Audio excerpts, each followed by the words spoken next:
Hey, good morning, you guys. How you doing? So I was just kind of going through and not financial advice, just kind of sharing what I'm doing, my stock journey. Anyways, trying to build some financial and generational wealth. So I think I put together a pretty decent list. Kind of, I've shared how I put together the list with you guys. And yeah, anyway, a lot of this is, um,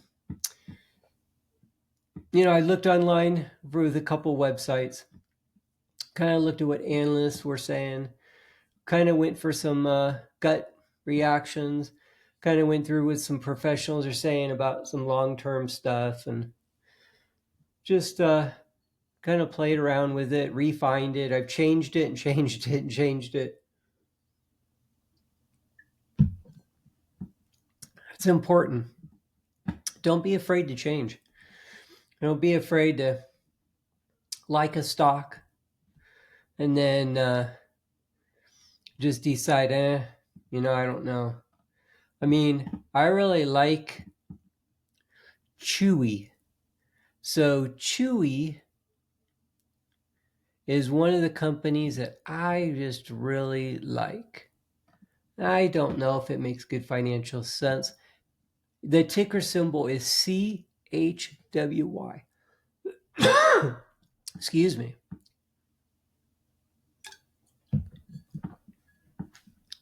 CHWY.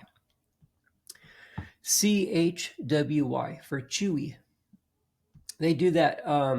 They're a pet food or pet product retailer. Chewy operates as an online retailer of pet food and other pet related products and service. I saw this interview with somebody, and I don't know if they're still doing this or not for Chewy, but I saw this interview and it was with someone. I don't know if it was a representative of Chewy. I think it was just somebody that was talking about the company. Um, and so it could have been some years ago and maybe they stopped. I don't know. But I just still like the concept that they were saying that if they want you to subscribe, right? So you go and you have a pet, cat, dog, whatever, and you have the subscription coming in. Let's say you have a dog and you have a subscription coming in for the dog's food, and every 3 weeks or every 6 weeks, whatever it is, you get a bag delivered to your house. That way you don't forget. So, which is kind of a nice feature. I don't really like the auto ship stuff, but it is really a nice feature if you're really busy. And yeah, it's pretty awesome. Anyway, so then let's say something happens to your pet and you no longer have that pet. And you go online or you call and cancel, however you do it. And you're like, yeah, my pet, passed away or whatever. From the interview that I saw, this person was saying that Chewy turns around and sends you some flowers and or sympathy card or so, something. I think it was flowers, but I just thought, wow. I just thought that is just so cool. I mean, I don't know if they're still doing this. I mean, it's 2025 now. It was about a year ago, 2 years ago, that I saw this a person talking about it, and they were just saying how they didn't think people really knew about it. And I just thought, what integrity for a company, if they're still doing whatever they send you, even if it's a card. I mean, I just think that that's pretty cool. I mean, even if it's not the flowers, whatever it is, I just think that's pretty cool. So I like Chewy. But I don't know if it fits within what I'm looking for finances, but I still want to own some Chewy stock. I mean, I like it. And so my point for it, before I digress in a bunch of other stuff, is just really, you just need to change with things, right? You may like a company or may think something's good. I think at one point I was looking at one company and they were like a soup company. And if you watch the news, you probably know what I'm talking about. But I thought the news was saying that the CEO came out or was recorded saying some bad stuff. Anyway, I don't know if it was true anymore because we got so much fake news out there. But I know that it's not in my selection of list. Took it out for other reasons prior to this. So I was kind of happy to be like, okay, good. I'm glad that that's not part of my list. And so, you might like a company, and then later you find out, oh, maybe they're not so great, and you want to take them out. So yeah, it's good to always be changing your list and just kind of re-changing things. So my list now is, I might be able to show you guys. Let's see how this feature works, right? If I say share my screen, I want to do my window, and let's say I share. Okay, so if I'm sharing my screen here, this is the website where I'm at.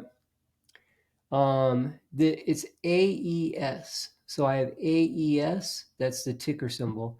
I'm just going to give you guys the ticker symbols. AES, I put down for 10 shares. B, that's Barrick Mining, it's just B, 10 shares. CONY, 1,000 shares. CVX, 10 shares. ICOI, 1,000 shares.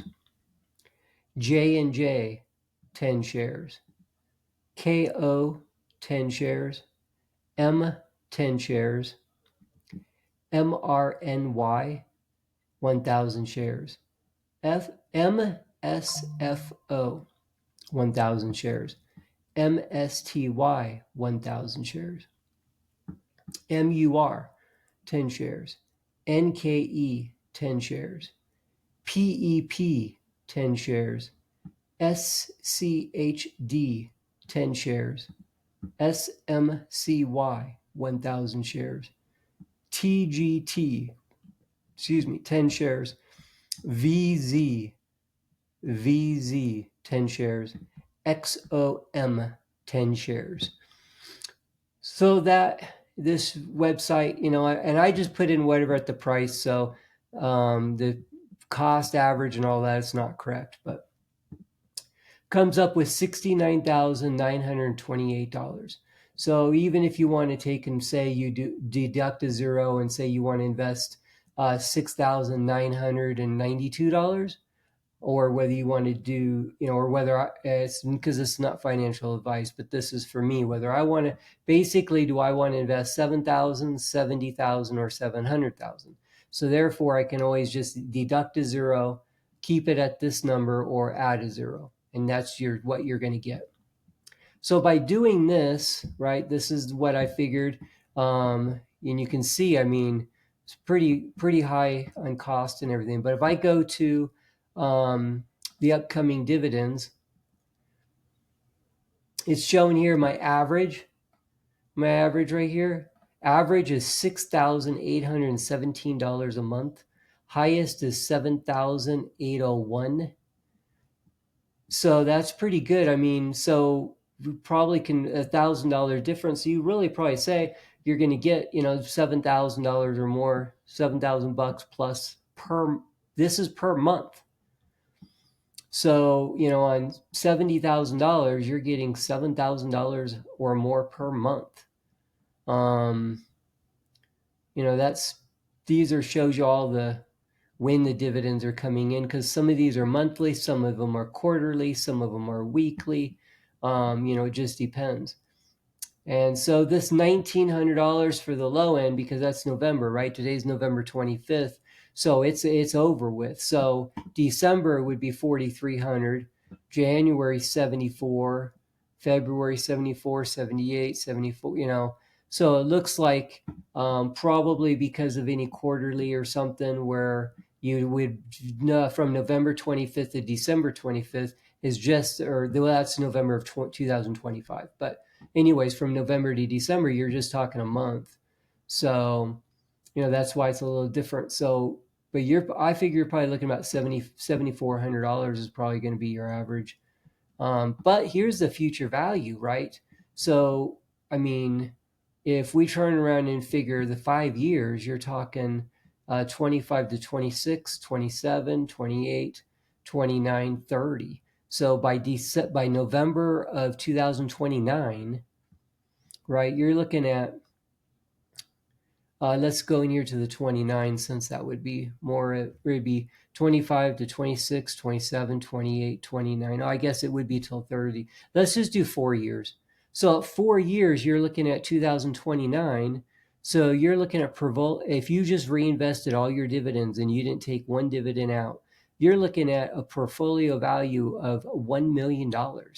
So you've churned 70,000 into $1 million, assuming that your interest rates keep and the dividends keep coming in. But by then you've got an annual income of $500,000.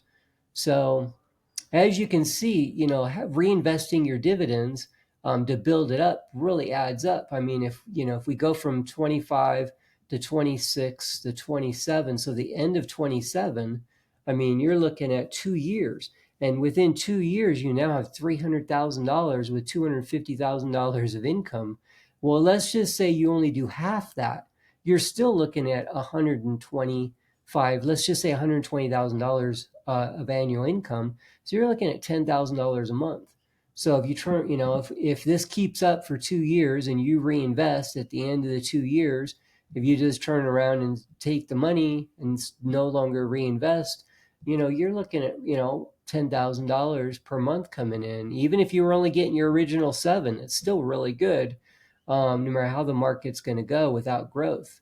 So I do think it's kind of a good thing for building some generational wealth and tapping into this. My thought was, a lot of these like Chevron and Exxon and Johnson and Johnson and Coca-Cola and Macy's, they're really stable ones that have been around for a long time. So these higher ones don't really have a growth like the MRNY, MSTY, MSFO, CLNY. I don't believe, it's not financial advice, but my opinion is you don't get much growth. They just end up you're getting it from the dividends. But my thought is, right, if you take those high dividends and then maybe live off half that, take the other half and reinvest it into the ones that are more steady, like Macy's and Murphy Oil and Nike and Pepsi and stuff, and Target. So therefore you're building up. So that's why I did 1,000 shares of those higher ones, right? Because they're paying, I mean, if we go here to our dividend, and so the lowest one was the Barrick at 1.73. But if I go to the highest, is this Bitwise fund is 338%.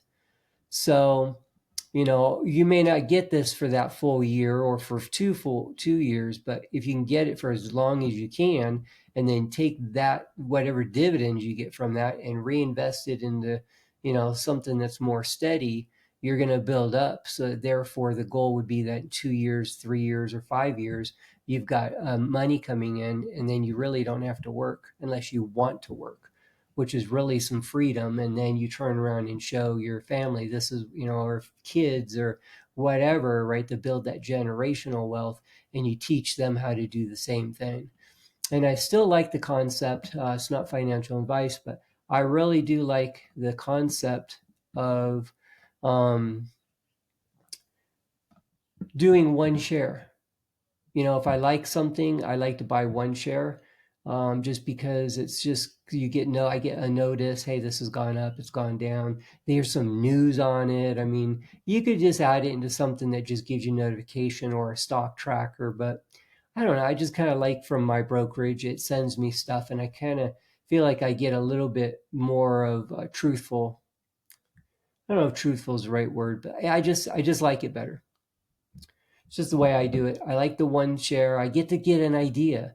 What is it? Is it, going to be a good buy, not a good buy? The other thing is you might want to look up the wheel strategy, like your wheel on your car or your steering wheel, wheel, WHEEL, wheel strategy for options.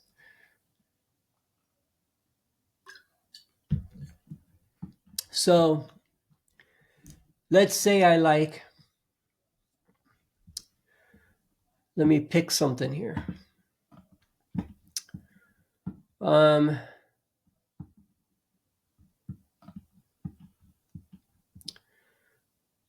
Barrick. Let's pick one. Let's pick Macy's. A little bit easier, right? Okay, Macy's right now is at $22.45 per share. So if I wanted to do this wheel strategy, and I was thinking, wait, let me get into this here so I can help with quicker math on my calculator here. So it's at let's just say it's at 22.50. This is so much easier for the math. So let's say Macy's is at 22.50, and I'm thinking, okay, I really want to add some share. I want to add 100 shares because to do this, you're going to have to buy a block of 100. So let's say I'm like, okay, it's at 22.50 and times that by 100, so it's going to cost me $2,250. But what I can do is I can say, okay, it's at $22.50, but I really only like it at $20. And for my portfolio, I really want to invest in this stock at $20. So times that by 100, that's $2,000. So I can turn around and I can say, hey, I want to buy a put. No, I want to sell a put option. So if I do a sell and a put, and I can do it a week out. So some of them are a week, some of them are a month. It depends on the stock. But it gives you a good idea. I mean, if I turned around and if I say, I'll give you probably a real world example here. Let me just get in here. Okay, so we're looking at, we said Macy's, right? So if I go in here and if I say, I really do like Macy's, and I'm thinking that Macy's, I'm going to say I want to trade and I want to do trade options. And so let's say I want to do December 5th and I want to sell. So we're going to sell this option, but I'm going to do a put. And I go down here, the $20 put. So it's paying 28 cents. So, and you have to remember, you do this in a block of 100. So they're saying that if I put up the $2,000, saying that I'll buy 100 shares at $20, if it gets to $20 between now and December 5th, but they're going to give me a premium of $28. So if it does not get down to $20, I don't have to buy it. If it gets to $21, I don't have to buy it, but I get to keep 28 cents. I mean, it's 28 cents for each one. So it's $28, right? 28 cents times 100. So it's $28. So the idea is that you could keep doing this. So I could keep, and I could do a week out, right? And I'm like, hey, I want to put in $2,000. I want 100 shares, $20. I put a week out. It doesn't hit my $20. That doesn't go down to $20. I'm keeping that $28. $28. That's $28 I made. I do it the next week, make another whatever amount of money. I do it the next week. Bam! It went to $19.95. Went to $19. It went to $20. Whatever it hit. I now then own 100 shares that I bought at the $20. But I got in at my price, so it doesn't matter if it ended up going down to $19 because it's sure a lot better than if I bought when it was at $22.50. And then plus all the times that it took, if it's 3 weeks, if it's a year, 2 years, whatever that happens to be, I've been making this money every week, right? So you look it up. I had learned about it. It's called the wheel strategy. And for me, I just kind of thought that this was a good thing. So I'm building this list for me, because this is not financial advice, but I'm building up this list. And then that's really what my goal is for 2026, is to pick, which one I want to start with, and then say, okay, what am I comfortable with at a good price that's going to be good for the year? And then whatever that price is, right, then you do that wheel strategy. So, if it takes me 10 weeks, let's just say it's an easy number. If it takes me 10 weeks before I finally get Macy's at $20, well, I got $28 a week. Every week it changes for the dollar amount, but let's just assume that it's $28 every week. I've now made $280. So I'm still getting that $2,000 for the 20 shares. And then, but I'm up 20. So if it drops down to $19.76 or 72 cents, I'm still at a break even because I've made this extra money. So it kind of helps you build up that little thing. You have to check it out. It's kind of an interesting thing. Maybe down the road, I'll go into a much better explanation of it. But it's called the wheel strategy. And I do like that for building up a portfolio. So if a lot of people have said to me that they just go in and they have thought that they were interested in 2 or 3 stocks, and they just go and buy it, and that's great because it works for them. Because I don't, what do I know? I'm not giving financial advice, and I don't know anything, but I don't like that. I like, if you're going to do it, pick a target price and say, if it's Exxon oil. If I think it's like $140, no, $114 or something like that right now. So if I say, let's see here,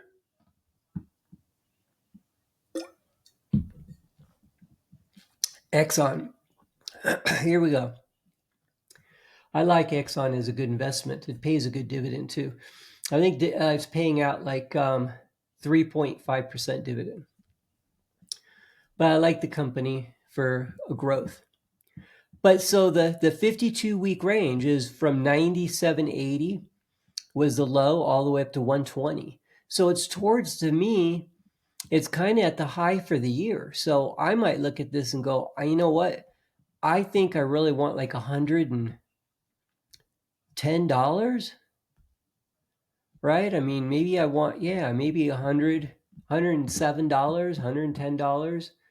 If I'm like looking at Exxon and I'm thinking, $110, I kind of like that, or $107, then this is a good way I can do the wheel strategy. Is I can go sell these puts.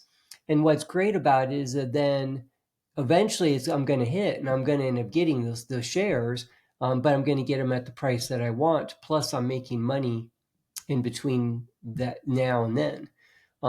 So I really kind of like looking at that. I like looking at a stock that's on my list, and I personally just like, my personal opinion, I like to buy one share and monitor it. And I like to kind of look at the low for the year and the high for the year. And then I kind of like to look in the medium and just kind of pick a price that I like that investment for and write that down, and then, or do a mental note. And when it gets to that price, then start buying in, rather than just, if you're going to, if I was going to invest, $5,000, I'm not going to just go and do $5,000, or $1,000. I'm not going to go do $1,000. I might do, if it's $1,000, I might, put in, $250, and then maybe another $250. But I probably would look for prices and just kind of like, if you're not good at looking at stuff, watch some videos or look around or get some professional advice. But I would for me, I like to pick a certain price that I'm comfortable with. And if it goes below that, it's okay, because I got it at the price. And if I've got extra reserves, I'll buy more to bring my buy down rate down.